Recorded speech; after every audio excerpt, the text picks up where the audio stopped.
Dan untuk mengetahui kondisi terkini kita tergabung dengan koresponden Sufiani Tanjung di Jogja Financial Festival 2026.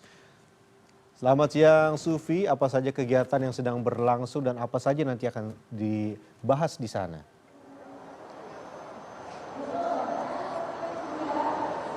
Ya, selamat siang Benny. Saat ini memang kegiatan tengah diistirahatkan sejenak untuk mempersiapkan momen sholat Jumat.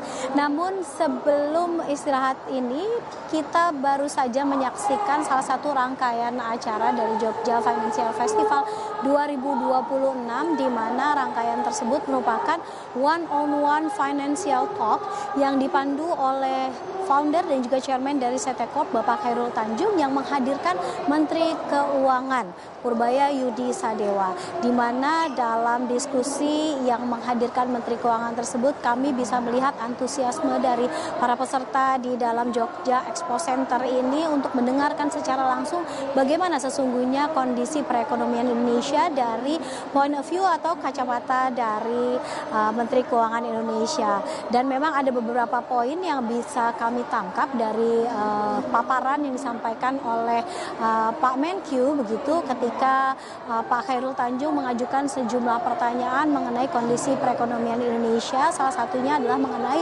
pertumbuhan ekonomi Indonesia dan seperti apa faktor penopangnya. Kami bisa mendengarkan jawaban dari Menkyu sendiri yang menyebut bahwa dengan pertumbuhan yang berdasarkan year on year dibandingkan tahun lalu mencapai 5,61% pada kuartal pertama, Indonesia sesungguhnya masih dalam kondisi yang baik-baik saja. Ini adalah pernyataan yang cukup optimis dari Menteri Keuangan Purbaya Yudi Sadewa, di mana salah satu faktor pendukung utamanya bukan dari belanja pemerintah saja, namun menurut Menkyu sendiri faktor utamanya adalah belanja masyarakat yang dinilai masih cukup positif. Kemudian informasi yang juga bisa kami tangkap dalam sesi one-on-one financial talk tersebut adalah bahwa ketika memang saat ini kondisi saham yang dalam kondisi yang tidak begitu baik, kemudian nilai rupiah yang terus terpuruk, menurut Menteri Keuangan ini akan segera menjadi positif dan berbalik arah karena memang fundamental ekonomi Indonesia yang dinilai cukup kuat dengan sejumlah kebijakan yang dikeluarkan oleh pemerintah. Dan Purbaya memang terlihat begitu optimis ketika menyatakan selama Purbaya masih menjadi Menteri Keuangan di negara ini, maka kondisi keuangan dari Republik Indonesia akan baik-baik saja, dan tentu saja ini menjadi vibe yang cukup positif yang disambut dengan nada atau tepuk tangan yang cukup meriah dari para peserta yang hadir di Jogja Expo Center dalam Jogja Financial Festival 2026 ini.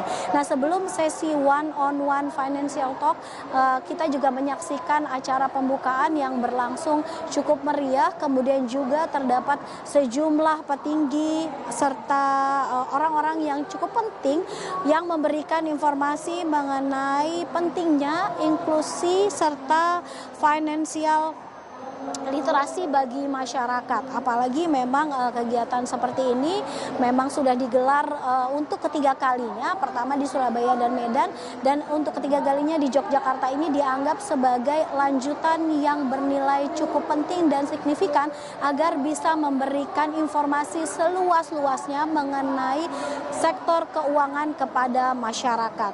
Karena memang dalam Jogja Financial Festival 2026 yang akan digelar selama 2 hari mulai dari hari ini hingga esok hari ini, ada sejumlah kegiatan talk show, kemudian juga exhibition atau pameran dari sejumlah lembaga keuangan yang menjadi pendukung dalam kegiatan Jogja Financial Center ini. Kemudian juga ada entertainment yang diberikan karena memang kegiatan ini akan berlangsung mulai dari pagi hari hingga malam hari nanti, di mana bagi Anda yang mungkin berada di Yogyakarta atau memang ingin hadir dalam Jogja Financial Festival 2026 ini masih ada banyak kesempatan untuk bisa datang langsung ke sini, kemudian ikut serta dalam sejumlah sesi diskusi mengenai literasi keuangan dan juga bisa melihat bagaimana sektor keuangan berjalan di Indonesia hingga saat ini. Benny.